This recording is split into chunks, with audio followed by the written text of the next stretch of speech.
Chemistry का new session start किया है जिसमें हम 9th क्लास की केमिस्ट्री से स्टार्ट करेंगे, देन 10th फर्स्ट ईयर और सेकंड ईयर की तरफ जाएंगे, फ्रॉम बेसिक्स टू एडवांस जाएंगे। सबसे पहले देखते हैं कि केमिस्ट्री होती क्या है। केमिस्ट्री की डेफिनेशन देखेंगे। The branch of science that deals with the structure, composition, chemical reactions of all the substances. ठीक है, इसमें उनका स्ट्रक्चर किस किस्म का है, वो किस किस चीज़ से मिलकर बने हैं, उनके एलिमेंट्स क्या हैं, मेजर कंपोनेंट्स क्या हैं, वो कंपोनेंट्स एक दूसरे से किस तरह से रिएक्ट कर रहे हैं, कोई नई चीज़ किस तरह से बन रही है, ये सब चीज़ें हम केमिस्ट्री में स्टडी करते हैं।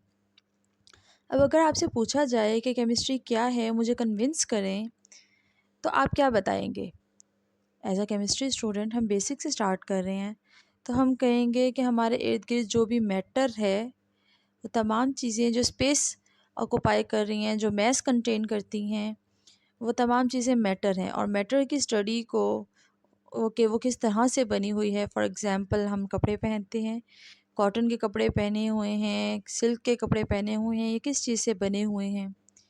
ठीक है, और अगर हम कहीं बैठे हुए हैं, किसी कमरे में बैठे हुए हैं, तो हम बेसिकली क्या देख रहे होते हैं कि जब भी कोई चीज़ बनती है तो उसके बिल्डिंग ब्लॉक्स क्या हैं, वो किस चीज़ से मिलके बनी है, वो चीज़ें जो मिली हुई हैं, वो जो कंपोनेंट्स हैं, वो किस किस रेशो में मिले हुए हैं। ठीक है, इस चीज़ को हम तमाम चीज़ों को स्टडी कर रहे होते हैं साइंस के एक्सपेक्ट्स देखते हुए, तो इसको केमिस्ट्री कहा जाता है। केमिस्ट्री स्टडी क्यों करते हैं, केमिस्ट्री की एप्लीकेशंस कहाँ कहाँ हैं?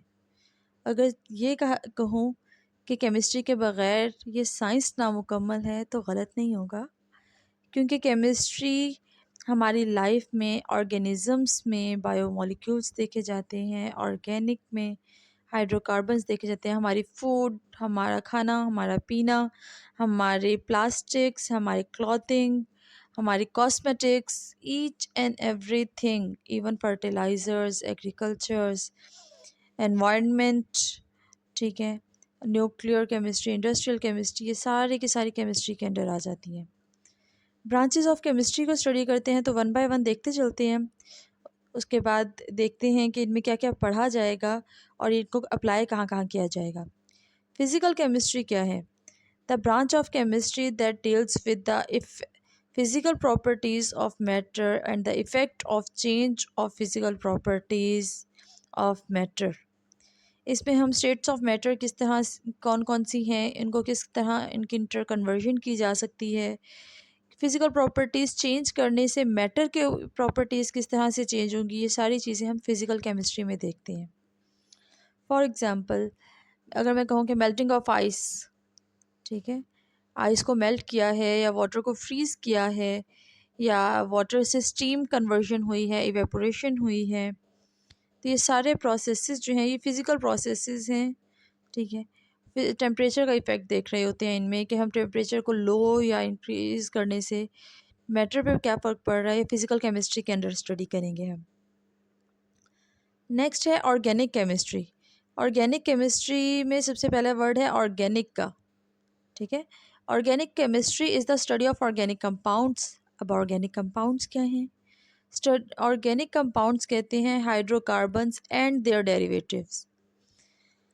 Hydrocarbon covalent compound of carbon and hydrogen, इनको हाइड्रोकार्बन कहा जाता है। और जब हम hydrocarbon as a parent compound और उनके डेरिवेटिव्स को स्टडी कर रहे होते हैं तो इस स्टडी को ऑर्गेनिक केमिस्ट्री कहा जाता है। इसमें फॉसल फ्यूल्स आ जाएंगे, पेट्रोकेमिकल्स आ जाएंगे, हमारे जो फूड आइटम्स हैं ये आ जाएंगे। तो ये ऑर्गेनिक केमिस्ट्री के अंडर इनको हम स्टडी करते हैं। उसके बाद आ जाती है इनऑर्गेनिक केमिस्ट्री। अभी हाइड्रोकार्बन्स हमने कहा और covalent compounds of carbon and hydrogen, और फिर उनके डेरिवेटिव्स को हमने ऑर्गेनिक कंपाउंड्स कहा। तो ऑर्गेनिक कंपाउंड्स के अलावा जितने भी कंपाउंड्स आएंगे वो सारे के सारे हम इनऑर्गेनिक कंपाउंड्स में स्टडी करेंगे और इनऑर्गेनिक केमिस्ट्री में स्टडी करेंगे। स्टडी ऑफ इनऑर्गेनिक कंपाउंड्स यानी कि acids, bases, salts, metals, non metals, plastics, ये सारी चीज़ें जो हैं हमारी ये इनऑर्गेनिक केमिस्ट्री में आ जाती हैं। यानी कि ऑर्गेनिक के अलावा जितने भी हैं हमारे ये इनऑर्गेनिक में आ जाएंगे, जितने भी एलिमेंट्स हैं। Then biochemistry. बायोकेमिस्ट्री अगर देखा जाए, अगर मैं ये कहूँ कि ऑर्गेनिक की ही एक टाइप हम कह सकते हैं, तो गलत नहीं होगा। लेकिन बायोकेमिस्ट्री में हम देखते हैं कि जितने भी केमिकल कंपाउंड्स हैं, जितने भी केमिकल प्रोसेसेस हैं, जितने भी मेटाबॉलिक प्रोसेसेस हैं, इंक्लूडिंग बायोमोलिक्यूल्स, तो ये बायोकेमिस्ट्री में स्टडी करते हैं। कोई डिजीज़ हुई है किसी इंसान को, तो उसके अंदर मॉलिक्यूलर चेंज क्या आया है, कोई मेडिसिन दी है उसको हमने, तो उसके अंदर उसके अंदर केमिकल चेंज क्या आया है। तो जितने भी केमिकल चेंजेस हैं, कौन कौन सी केमिकल स्पीशीज़ हैं जिनकी वजह से कोई केमिकल रिएक्शन हुआ है, ये सब चीज़ें हम स्टडी करते हैं बायोकेमिस्ट्री। बायो मीन्स लाइफ की study, chemistry means chemical compounds, chemical reaction, chemical changes. तो जब हम केमिस्ट्री और बायो को कंबाइन करते हैं, यानी कि study of chemistry in living organism in bio, तो इसको हम कहते हैं बायोकेमिस्ट्री। देन इंडस्ट्रियल केमिस्ट्री है। Industrial chemistry actually manufacturing of chemicals हैं ऑन कमर्शियल स्केल। अब छोटी छोटी चीज़ें हम बना रहे हैं, लैब में टेस्टिंग कर रहे हैं, लैब में सैम्पल्स क्रिएट कर रहे हैं, ये सब छोटे छोटे लेवल पे होती हैं, मिनी लेवल पे, मिनी स्केल पर। लेकिन अब इन्हीं केमिकल्स को हम कमर्शियल लेवल पे कर रहे हैं क्रिएट, बड़े बड़े प्लांट्स लगा रहे हैं और इनकी मैन्युफैक्चरिंग कर रहे हैं। तो इंडस्ट्रियल लेवल पे जब केमिस्ट्री को स्टडी करेंगे कि उनके लिए हम क्या कंडीशंस दे रहे हैं, कौन कौन से केमिकल्स रिएजेंट्स यूज़ कर रहे हैं, इसको कहेंगे chemical industrial chemistry.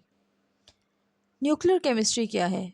Nuclear chemistry है actually as the name indicate nucleus की स्टडी, केमिस्ट्री ऑफ न्यूक्लियस। इसमें हम रेडियो एक्टिविटी को, न्यूक्लियर प्रोसेसेस को, न्यूक्लियर प्रॉपर्टीज़ को स्टडी कर रहे होते हैं।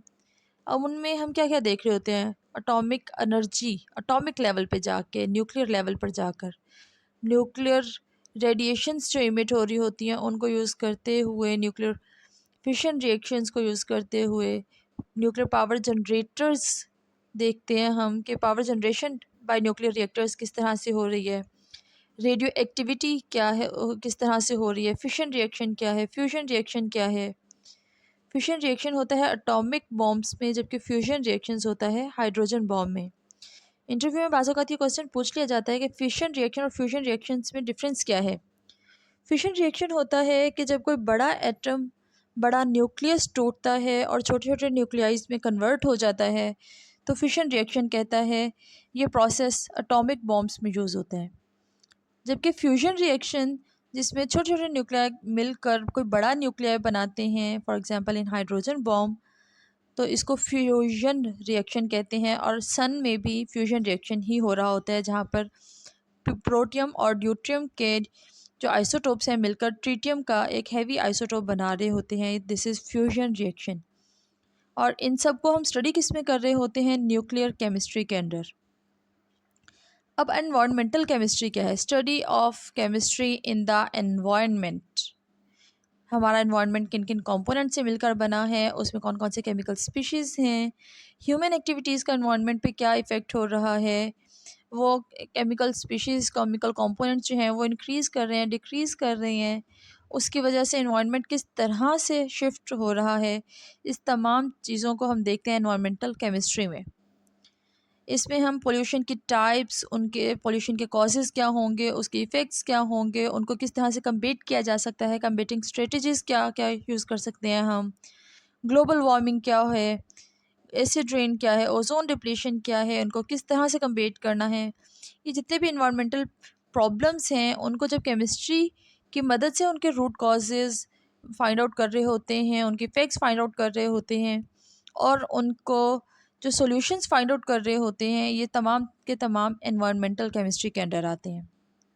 नेक्स्ट है एनालिटिकल केमिस्ट्री। एनालिटिकल केमिस्ट्री में एक्चुअली इंक्लूड करता है सेपरेशन, आइडेंटिफिकेशन, ठीक है। उसके अंदर हम क्वांटिटेटिव मेजरमेंट देखते हैं कि कोई कंपाउंड जो है उसके एलिमेंट्स कौन कौन से हैं, उनको सेपरेट किस तरह से किया जा सकता है और वो कितनी कितनी क्वांटिटीज़ में हैं। ये सब चीज़ें जो हैं, यानी कि क्वालिटेटिव और क्वांटिटेटिव एनालिसिस जब हम देखते हैं तमाम चीज़ों का, तमाम कंपाउंड्स का, तो उसको हम कहते हैं एनालिटिकल केमिस्ट्री।